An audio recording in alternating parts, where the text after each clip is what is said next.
The big society is a term that's been floating around now for some time with Cameron, but of course the big society is the congealing of all of this system into the one system worldwide. But Britain has always been the flagship for testing all this out on the general public. I think Sir Thomas More said that the English were the most obedient people in Europe, and that's why they could do this kind of thing with them. They would accept so much, they have a great obedience to authority. And you'll find that they've certainly tested everything on the people in Britain. They've never really had the breaks that, say, America had, Canada had, and even Australia had for the average person. They could never achieve that kind of lifestyle for the majority of the public, including their history too. Mining, all that kind of stuff, kept them mainly as a working class people. Then taxation did the rest. But the big society has to do with the whole of Agenda 21 from the United Nations. Agenda 21 is also called the Programme for Sustainable Development. And sustainable development is to do with, again, the proper experts deciding if you should be born, do they need you to be born, and if you're to be born, who should they mate up with whom to have you born. They don't like this idea of just picking your own partner for having children. In fact, now, as I say, they've made it almost obsolete. Most people don't want children anymore. They want what they think is fun, perpetual teenagers for their whole lives. That's what's promoted at them through everything they watch on television and through the magazines. Elderly people now, you see, are all senile and have nothing to pass on to, no wisdom whatsoever. And that, again, is a fantastic trick which they've used. It's in every movie that shows you anybody who's old, they've got to be senile and doddering around on their feet. When the wisest people of all ages were looked up to by previous generations because of the wisdom that they did have, and because they knew of all the cons that had been pulled in their own lifetimes and their predecessors, they kept that knowledge and passed it to the young so that they wouldn't make the same mistakes again. But Agenda 21 will have experts deciding everything, as I say, even if you're going to be born, what you will be born for, what your task will be, and they will decide what you'll be trained at. Nothing else, just that one training. You don't have to know about geography or anything else or history, just that one kind of training. The Sovietized system, actually a perfected system, more perfected than they got in the Soviet Union. That's what they're after. And it also has to do with population reduction and population management, again by the experts, on how many people should live in a certain area, to do with animal corridors for wildlife and human corridors for just for humans. But the humans have to be drastically brought down in size. We've had global meetings, again by the big philanthropists, because this new system has come out quite openly now saying, well, you see, we're not really democratic anymore, we're kind of post-democratic, and it's time that the big philanthropists joined in shaping the direction that we're taking in the world. You go back to Adam Weishaupt, and that's exactly what he said. He talked about building charitable foundations that would basically circumvent governments, be incredibly rich, they'd gain wealth, and they would have a say in directions of population policies and so on. So we're already at that stage. We also see more and more people being appointed to governments as experts and not elected, especially in the scientific staffs. So Agenda 21 is the agenda for the 21st century because they hope to accomplish most of this in this century. That's why it kicked off with a bang in 2001 with the 9/11 towers going down. That was to bring in the martial law across the whole world. This has never happened before, where a country has been attacked by anybody, never mind two or three buildings going down, and the whole world has to go into martial law at the same time, which meant they obviously had it all planned in advance through negotiations and treaties. And believe you me, civil servants and bureaucrats don't work that fast, so quickly. And here they are all at the same time with the exact same strategies for IDing everybody and chipping everybody and controlling everyone. Same laws. That was the kickoff for the 21st century.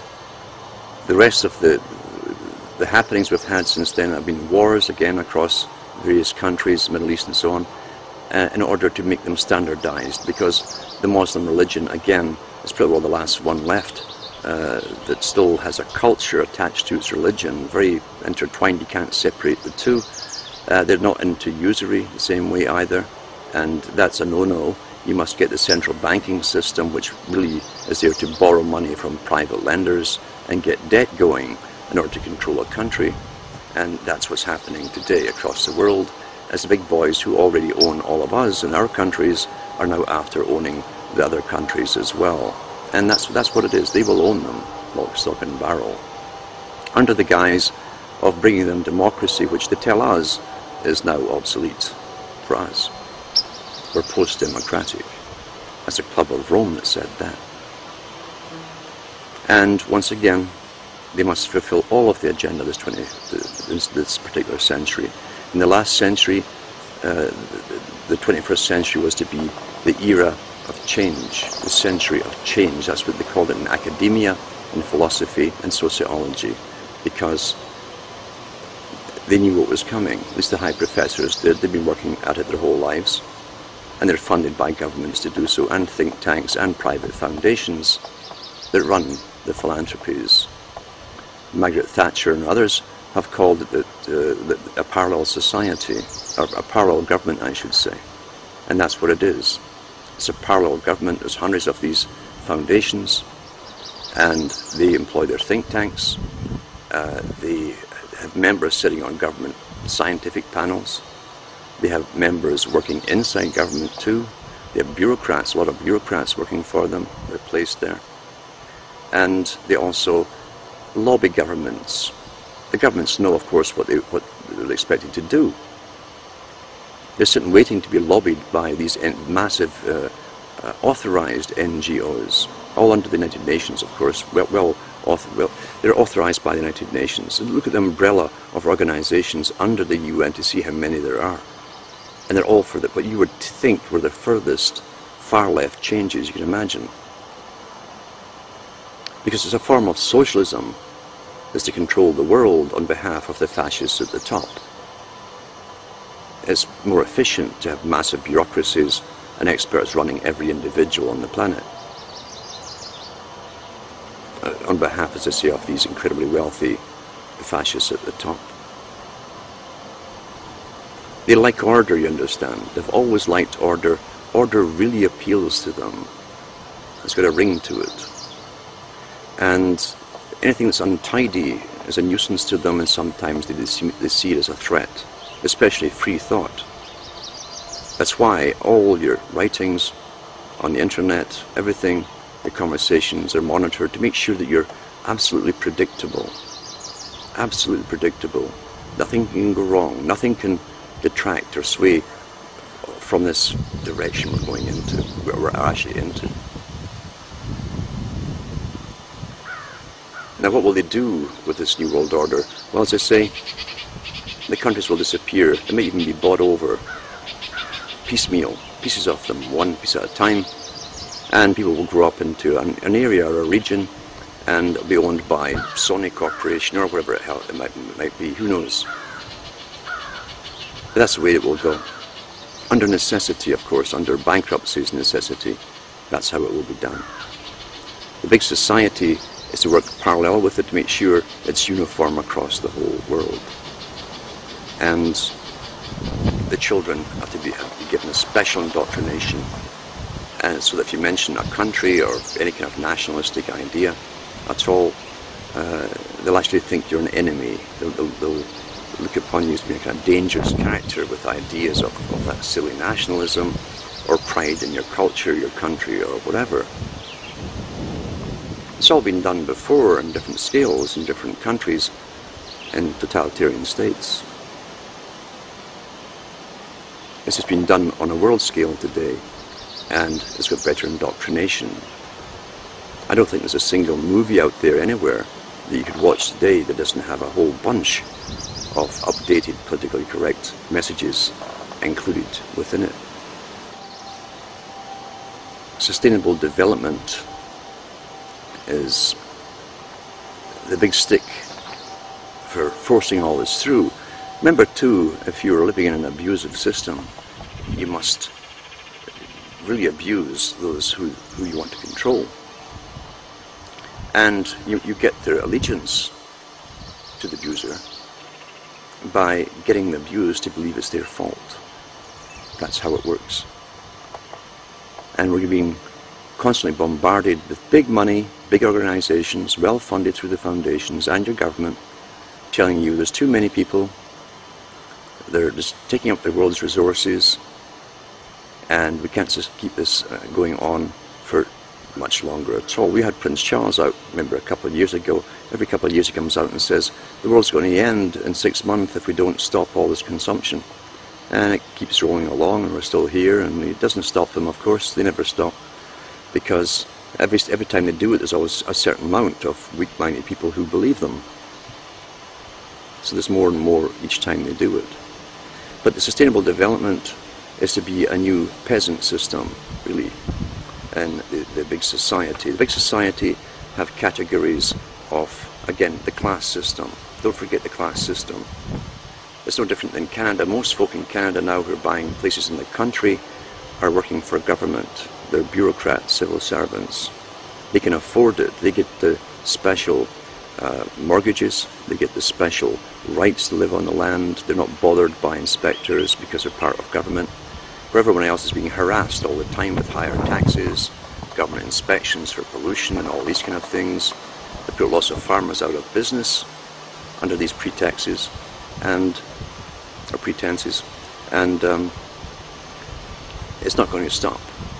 So just like the Soviet Union had their bureaucratic class who could go off to the country and their wonderful dachshunds every so often and be served hand and foot, you have a class system across the world, again starting in Britain, with the upper income brackets who work in government, who will have their better communities, their gated communities, and their rather expensive homes, but they'll get special discounts, etc., and special mortgages to buy them. It's already happening, in fact. The rest of the public have to be crammed into the already existing major cities. That's the agenda. And if you read the report, I mentioned it's in the archive section at cuttingthroughthematrix.com, the report from the think tank for the British Department of Defense and the other one for the US Department of Defense. Both think tanks came out with the same, pretty well identical reports on projections for the next 50 years, where they talked about bringing the population down, and suddenly around 2030 to 2050 or so, there'd be a drastic decline in population. They mentioned there could be plagues. Well, a great place to get a plague is, and catch it for sure, is in a city situation. And if they bring in famine, which they also plan to do, by the way, food shortages. Remember, 5 agribusinesses basically own most of the world's food right now. Easy to cause a food shortage, especially when they're gambling the stuff on the big stock markets, the big casino. But they want the peasantry to be crammed into the cities, still produce as they can produce at all, as they go under and die off. And by 2050, they expect some major things to happen. And eventually they say, magically somehow, they didn't explain why, that after that period, there would be a world government before that, actually. It wouldn't last too long, and then the world would have just a few city-states, like the old ancient times, a few city-states across the world. Didn't mention where all the population went to, of course, and didn't mention people being left on the country anywhere, just these big high-tech city-states, I guess with the right breed of people living in them. The more adaptable type for the Darwinian theories, you see. As I say, those who can't adapt must die. That's their theory.